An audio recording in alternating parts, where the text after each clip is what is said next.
سلام بینندگان ارجمند. امروز دوشنبه 31 ایول است. من خیرامان بقازاده و همکارانم شما را به دیدن نشر امروزه برنامه خبری و تحلیلی اخبار آزادی دعوت میکنیم.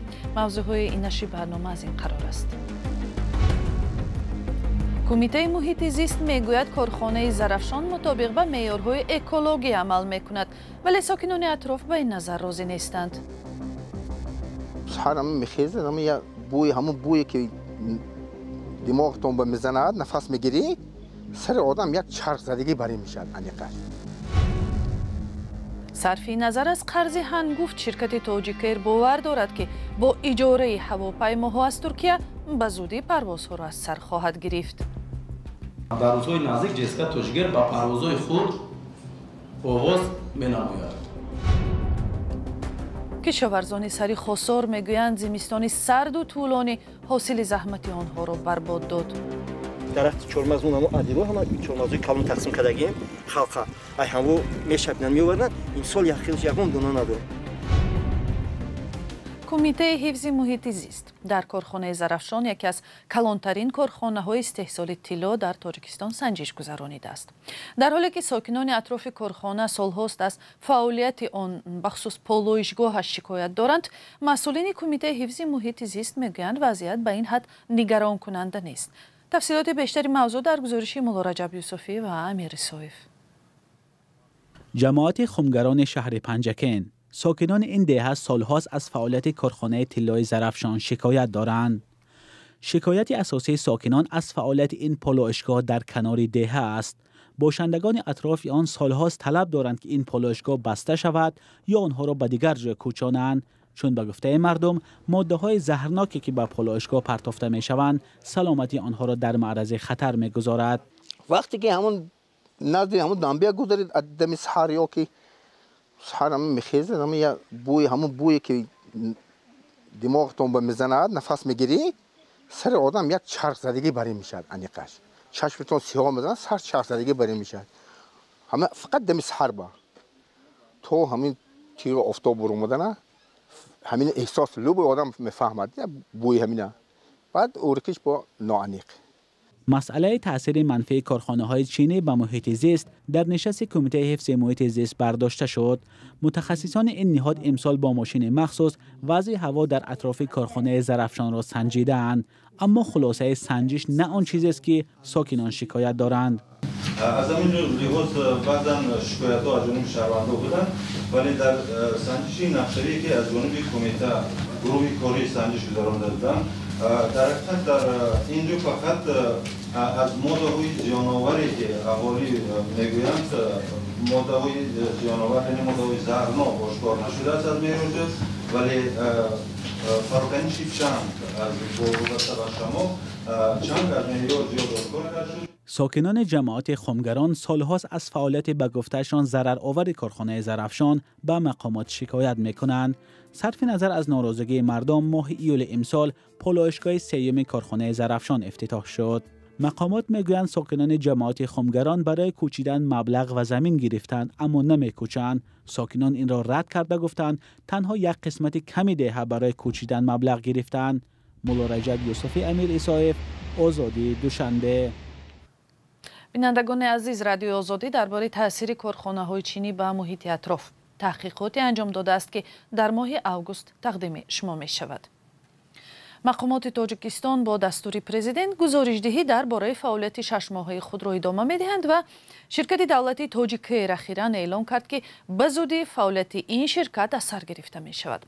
این در حالی است که یک تحقیقات رادیوی آزادی نشان می‌دهد که شرکت زمان با نفوذ دولتی 10 میلیون دلار قرضدار است و همانا درگیر یک بحث سودی بسیار میلیون دلاری در اروپا می باشد که در آن مغلوب شده است. سرویناز روح‌الله اظهارات شرکت را از نگاه تاریخچه کارنامه آن ارزیابی می‌کند. بعد از 4 سال توقف قرار است هواپیماهای شرکت تاجیکایر برای مسافرکشانی دوباره پرواز کنند. تصمیم پروازهای شرکت در پی به اجاره گرفتن 2 هواپیمای یک شرکت ترکی حاصل شده است.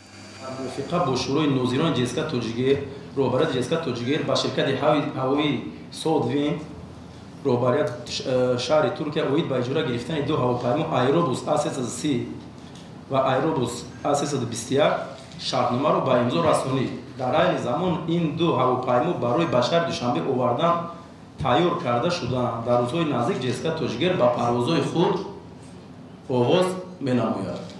ширкати давлатии Тоҷик Эйр чанд соли охир бо мушкили ҷиддии молӣ рӯбаруст. аз ҷумла дар пайи як баҳси додгоҳӣ аз коршарики литвонияш Skyroad Leasing $23 миллион қарздор аст. қарзои ҳасте ки дохила, қарзои ҳасте ки беруна. аз ширкати литовски компания қарзои мо ҳаст 23 миллион. мо дубора ба суд муроҷиат кардем бо ширкати Skyroad шаҳри Литва. ҳозир бо суд асар бо вай кардам дубора. мумкин ки мо умедворем ки суд бар тарафи ҷесика тоҷигер ҳал шавад. баъзе аз ҳавопаймоҳои Тоҷик Эйр дар фурудгоҳҳои хориҷӣ ҳабс шуданд. аксари кормандони ширкат дар рухсатии бемузд ҳастанд. таҳқиқи радиои озодӣ нишон дод ки Тоҷик Эйр аз идораи андоз, бонкҳо, фурудгоҳҳо ва хадамоти техникӣ зиёда аз $40 миллион қарздор аст. коршиносон ба дубора фаъол шудани Тоҷик Эйр чандон бовар надоранд. албатта агар ҳукумат ҷиддан тасмим гирифта бошад, маблағгузорӣ кунад, дорад имкони парвоза. аммо ман чандон бовар надорам ки ин кор амалӣ шавад, чун чанд сад мавҷуд аст дар роҳи он. пеш аз ҳама ин персонал ки ҷамъ карданаш бисёр мушкил аст, бахусус халавонҳо ки харидори зиёд дар ҷаҳон доранд.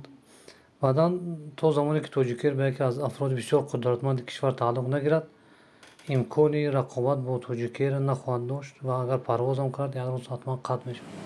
бо гузашти ним сол раиси Тоҷик Эйр бори дигар мегӯяд ки моҳҳои оянда парвозҳо оғоз мешаванд. масъулини ширкати Тоҷик Эйр мегӯянд баъди оғози дубораи фаъолият ширкат парвозҳоро ба самтҳое ки таъин шудааст анҷом медиҳанд. аммо санаи дақиқи оғози парвозҳо мушаххас нест ва то он замон осмон барои Тоҷик Эйр баста мемонад.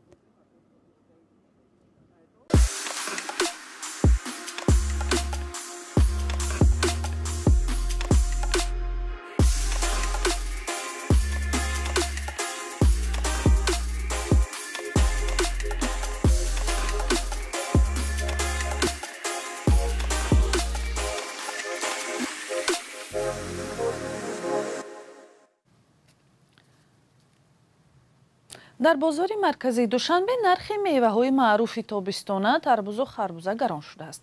харидорон фарқи нархи ин полезиҳоро дар муқоиса бо соли гузашта 2-3 баробар болотар мегӯянд ва нархи баъзе намуд харбузаҳои маъруф аз 1 кило гӯшт ҳам гаронтар шудааст. мушкил дар ҳосил аст ё тоҷир? ҳамкоронам Искандари Фирӯз ва Шаҳлои Абдулло талош карданд посухи ин саволро пайдо кунанд. таи 2 ҳафтаи ахир қимати тарбузу харбуза дар бозорҳои Тоҷикистон бо маротиб боло рафтааст. агар чанд рӯз қабл сокинон як тарбузи миёнаро то 15 сомонӣ мехариданд, ҳоло айни тарбузро бо қимати бештар аз 25 сомонӣ мехаранд. сокинон мегӯянд дар гармӣ талабот ба он зиёд аст, аз ин хотир нарх ҳам боло рафтааст. قیمت البته به کی میخرید؟ خرید در کار شما میخریم ظلم. дар бархе аз бозорҳои пойтахт нархи як дона тарбузи ҳаҷмаш миёна аз 30 сомонӣ оғоз шуда то ба 50 сомонӣ ҳам мерасад.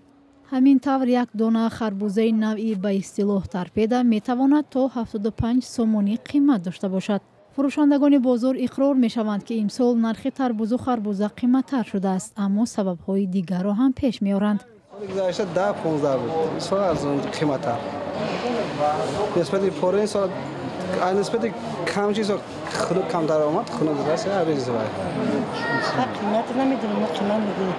اینجا نقطه یک لخت فروشی بازاری مهرگان است. нархи полезиҳо дар чаканафурӯшӣ ва бозорҳои як лухтфурӯшӣ то 2 баробар фарқият доранд. нархи тарбуз инҷо аз 5 сомонӣ оғоз меёбад. кишовардон мегӯянд ки арзиши маҳсулот боло нарафтааст ва миёнаравҳо сабаб мешаванд ки нархи ниҳоӣ баланд шавад. масъулини бозор мегӯянд ҳамарӯза беш аз 50 мошини борбарӣ пур аз полезиҳо вориди бозорҳои пойтахти Тоҷикистон мешаванд.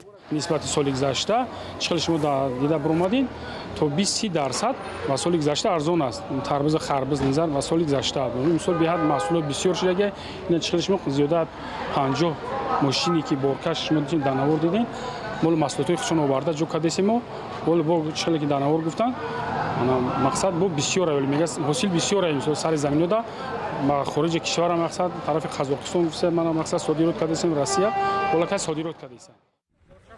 ба иттилои вазорати кишоварзии тоҷикистон дар нимсолаи аввал дар кишвар беш аз 15000 тонна ҳосили тарбузу харбуза ҷамъоварӣ шудааст ки нисбати ҳамин давраи соли гузашта 54% бештар будааст. баҳори имсол кишоварзони тоҷик дар 226,000 гектар замин полизӣ кишт карда содироти ҳосили тарбуз ва харбуза аз тоҷикистон ба кишварҳои хориҷӣ 47,2% бештар шудааст. тоҷикистон қасд дорад дар соли ҷорӣ ҳосили ҳудуди 3,5 миллион тонна сабзавот ва полизиро ҷамъоварӣ кунад.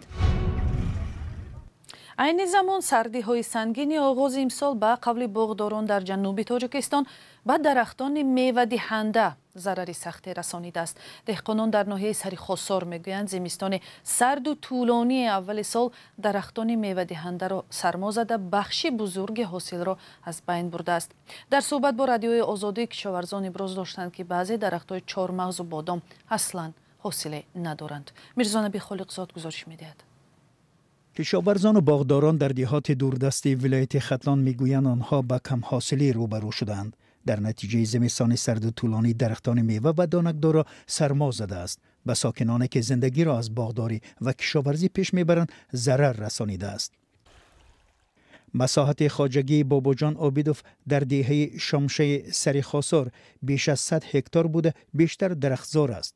аз камҳосилии мева ва чормағзу бодом нигарон аст. механики сахт залар расон барои дарахтҳо хайна меваи адид доштем мо ки мисол ҳар сол мегирад дарахти чормағзу намо адидро ҳама чормағзуи калон тақсим кардагием халқа ай ҳамо мешапинан меовардан имсол яхилш ягон дона надорам механики сахт залари калон аст.